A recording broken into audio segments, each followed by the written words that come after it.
Module 3, la description du programme et de son contexte. Voici les objectifs d'apprentissage pour ce module.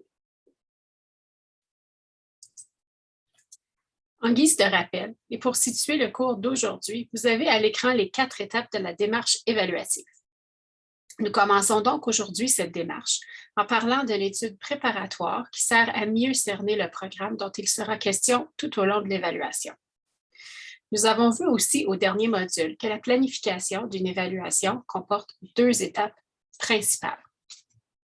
La phase divergente se caractérise par une collecte d'informations et de données qui vise à mieux connaître le programme que l'on doit évaluer et bien cerner les intérêts et inquiétudes des parties prenantes face à l'évaluation. La phase convergente vise à réunir toutes ces informations dans un document de planification que l'on appelle plan, devis ou cadre d'évaluation. Pendant la phase divergente de l'évaluation, on recueille des informations qui nous aideront à planifier l'évaluation. Il est essentiel, comme je le disais au module 2, de ne pas confondre cette étape à celle de la collecte de données formelles qui aura lieu lors de la mise en œuvre de l'évaluation. Lors de la phase divergente, on lit certains documents importants, on mène quelques entretiens et on peut aussi étudier les données administratives ou financières du programme. Tout cela va nous mener ensuite à la préparation du devis ou du cadre. Plusieurs documents différents peuvent nous fournir des informations précieuses au sujet du programme qu'on nous demande d'évaluer selon l'organisation.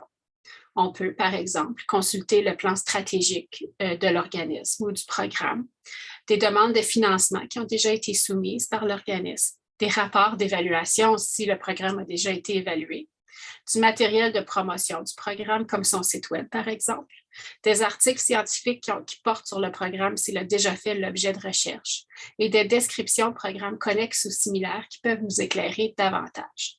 L'important à cette étape, c'est que les documents recensés nous informent au sujet du programme, qu'on apprenne à mieux le connaître. On peut aussi organiser quelques rencontres avec des parties prenantes importantes pendant la phase divergente de la planification.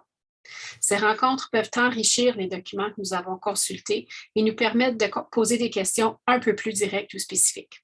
On s'adresse habituellement à cette étape aux gestionnaires de l'organisation ou du programme. C'est à ce moment qu'on établit aussi un bon contact, un premier contact avec eux, qui sera essentiel au bon déroulement de l'évaluation.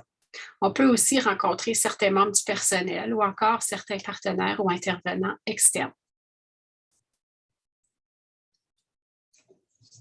Voici une liste de questions qui peuvent être posées lors de ces rencontres préliminaires. Vous voyez en les lisant que ce sont des questions assez générales, mais qui visent vraiment à nous permettre de mieux connaître le programme et à délimiter les concours théoriques et organisationnels.